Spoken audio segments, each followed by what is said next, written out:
नमस्कार, lead India news में आपका बहुत बहुत स्वागत है। मैं हूं डॉक्टर तरुणा एस गौड़। आज इस वीडियो में हम बात करेंगे कि पत्नी की बेवफाई साबित करने के लिए पति ने क्या किया और कोर्ट ने उसे एविडेंस एक्ट में एलिजिबिलिटी पूरी ना करने के बावजूद क्या अडल्ट्री के केस में पति गुजारा भत्ता देने से बच सकता है। ये इसी तरीके का एक केस है। ये केस था मेंटेनेंस का। इस केस में क्वेश्चन ऑफ लॉ यानी कि सवाल ये था कि क्या व्हाट्सएप चैट को डिजिटल एविडेंस के रूप में पेश किया जा सकता है। क्या ऐसा करना पत्नी की राइट टू प्राइवेसी का उल्लंघन तो नहीं है। कोर्ट में डिजिटल एविडेंस कैसे पेश किए जाते हैं। क्या अडल्ट्री में होने के बावजूद भी पत्नी गुजारे भत्ते की डिमांड कर सकती है। साथ ही इस केस के माध्यम से हम ये भी बताएंगे कि एविडेंस एक्ट सेक्शन 65B क्या है और कैसे वो डिजिटल प्रूफ को सबूत बनाने के लिए एक सर्टिफिकेट हासिल कर सकते हैं। केस लॉज क्या था। केस ये था कि मेंटेनेंस का एक केस चल रहा था। पत्नी ने CRPC सेक्शन 125 के तहत 10,000 रुपये मंथली गुजारा भत्ता मांगा था। अब ये जो सेक्शन है BNS सेक्शन 144 हो गया है, क्योंकि साल 2023 में हमारे जो कानून थे उनके अंदर संशोधन किया गया और उसके बाद कई सेक्शंस बदले। ऐसे ही जो ये मेंटेनेंस का 125 का सेक्शन था वो अब BNSS में 144 सेक्शन हो गया है।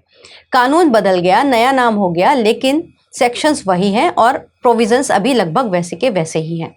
तो इसमें पत्नी के मांगने पर कोर्ट ने गुजारा भत्ता अलाउड भी कर दिया कि उनकी पत्नी एडल्ट्री यानी कि एक्स्ट्रा मैरिटल रिलेशन में है, सो वो मेंटेनेंस की हकदार बिल्कुल भी नहीं है।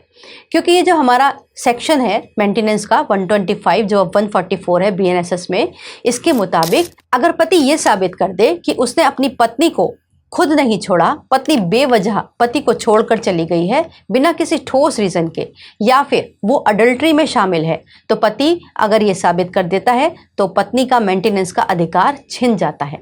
तो इसी तरह पति ने अडल्ट्री साबित करने के लिए अपनी पत्नी की 50 पेज की व्हाट्सएप चैट को कोर्ट में पेश किया, लेकिन फैमिली कोर्ट ने इसे एडमिसेबल नहीं माना, क्योंकि कोर्ट का कहना था कि डिजिटल एविडेंस कोर्ट में पेश करने से पहले 65B का सर्टिफिकेट लेना पड़ता है।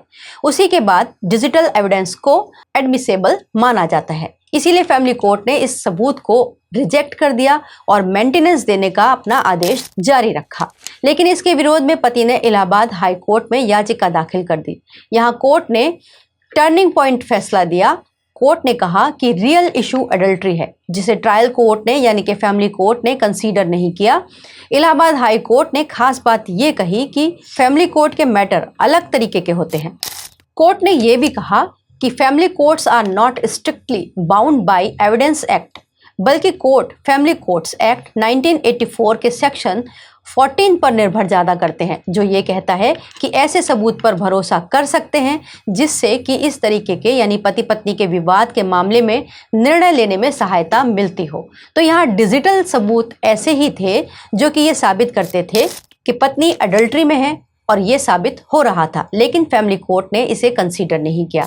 इसीलिए इलाहाबाद हाई कोर्ट ने कहा कि ये फैमिली कोर्ट की एक भूल थी। इस केस में फैमिली कोर्ट को डिजिटल एविडेंस को कंसीडर करना चाहिए था। इसीलिए इलाहाबाद हाई कोर्ट ने फैमिली कोर्ट को ये मामला वापस किया। साथ ही ये भी ताकीद किया कि फैमिली कोर्ट ने CRPC सेक्शन 354(6) का उल्लंघन किया है, जो ये कहता है कि अगर कोई इंपॉर्टेंट एविडेंस कोर्ट के सामने आए तो उसे कंसीडर करना चाहिए। लेकिन फैमिली कोर्ट ने उसे कंसीडर नहीं किया था, जबकि चैट अडल्ट्री को साबित कर रही थी। अब इलाहाबाद हाई कोर्ट ने इस केस को वापस फैमिली कोर्ट में भेज दिया है कि वो इस डिजिटल एविडेंस को कंसीडर करे और अब एक बार फिर से सुनवाई होगी।